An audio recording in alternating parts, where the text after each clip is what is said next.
Welcome back to the Brown Word, and we are looking at one of the most famous parts of the life of Solomon, and that is his prayer for wisdom from the Lord. So let's go to First Kings chapter 3. First Kings chapter 3, we're going to look at, today we're going to look at the first half, or verses 1 through 15, and then next week we will look at how he uses the godly wisdom that he is given. So, uh, chapter 3 of First Kings, starting in verse 1. Solomon made a marriage alliance with Pharaoh, king of Egypt. He took Pharaoh's daughter and brought her into the city of David until he had finished building his own house, and the house of the Lord, and the wall around Jerusalem. The people were sacrificing in the high places, however, because no house had yet been built for the name of the Lord. So he starts off by building this alliance, by marriage. It's definitely common in that day and age for uh, marriage, especially when it comes to royalty, to be seen as a covenant with an alliance with a different country. However, it gives you a glimpse into what eventually will become a downfall of King Solomon, which is lust and is um, too many wives. But at this point, he just has the one, um, who is the daughter of Pharaoh. Um, However, there still needs to be a place of worship in Jerusalem. The temple has not been built yet, even though uh, that will be done by Solomon. So, but let's continue here. Verse 3.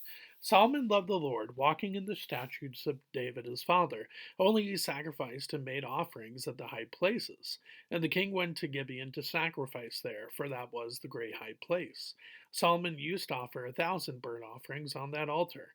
At Gibeon, the Lord appeared to Solomon in a dream by evening, and God said, Ask what I shall give you.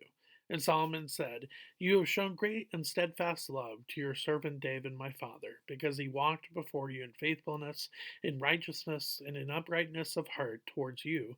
And you have kept for him this great and steadfast love, and have given him a son to sit on his throne this day. And now, O Lord my God, you have made your servant king in place of David my father, although I am but a little child. I do not know how to go out or come in, and your servant is in the midst of your people, whom you have chosen, a great people, too many to be numbered or counted for multitude. Give your servant, therefore, an understanding mind to govern your people, that I may discern between good and evil.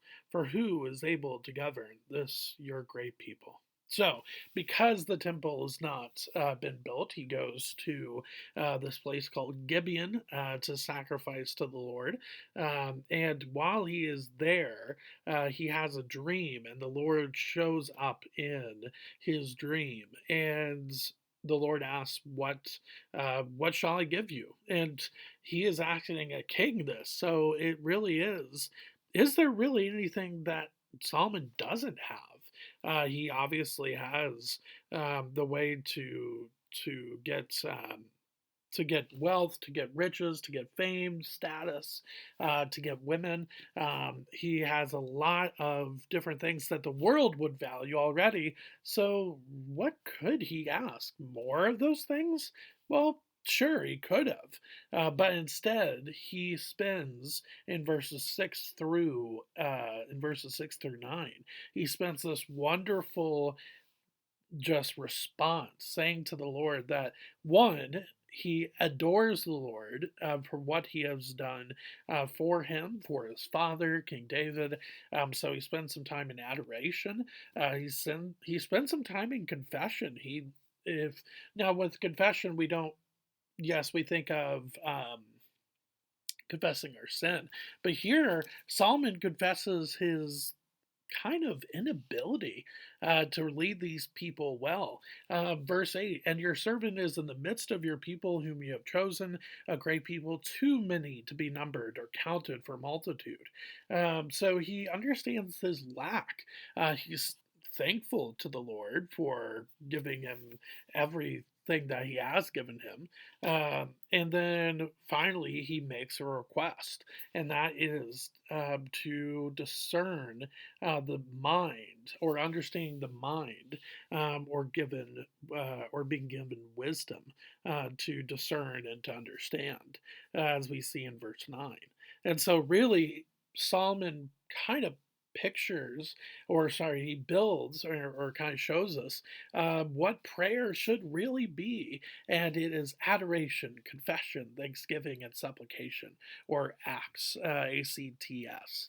And Solomon really does kind of show a little bit of all of these, um, and the importance of prayer. And now, obviously, here it's a little bit different. He is in this dream setting. So, does that mean that we have to go into this dream setting? Of course not. We can pray anywhere at any time. But this is very much how we should go about it. We should adore the Lord for who He is and what He has done. We should confess our sins. We should confess the times and the moments where we feel helpless, where we don't know what to do. Then we should be thankful for what the Lord has done. And then finally, supplication is the time where we put our requests to God. And so that is kind of what we see with Solomon there. And obviously, this pleases the Lord. Verse 10, it pleased the Lord that Solomon had asked this. And God said to him, because you have asked this, and have not asked for yourself long life, or riches, or the life of your enemies, but have asked for yourself understanding to discern what is right, behold, I now do according to your word. Behold, I give you a wise and discerning mind, so that none like you has been before you, and none like you shall arise after you.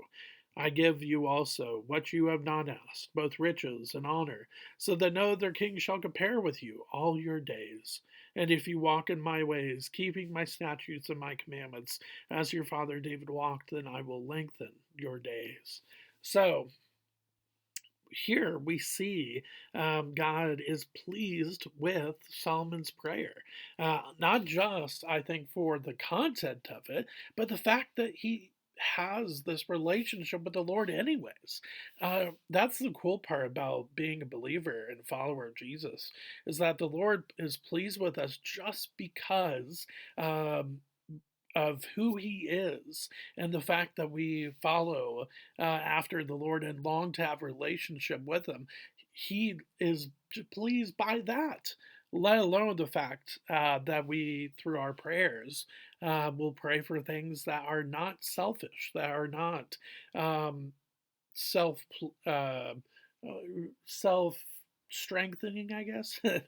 Basically, that we're not praying for selfish things with selfish motivation. Now, don't get me wrong, that can happen, and we do have to really go through our prayer as we're praying it and beforehand, and just say, am I really praying this out of a good motivation of my heart? Or is there some jealous motivation or some selfish motivation behind this prayer?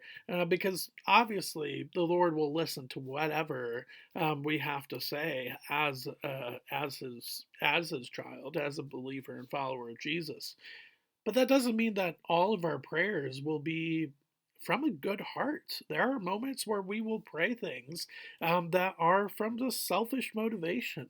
And thankfully, we serve a Lord that longs to discipline us, longs to show us where we go wrong, and so He will bring that about.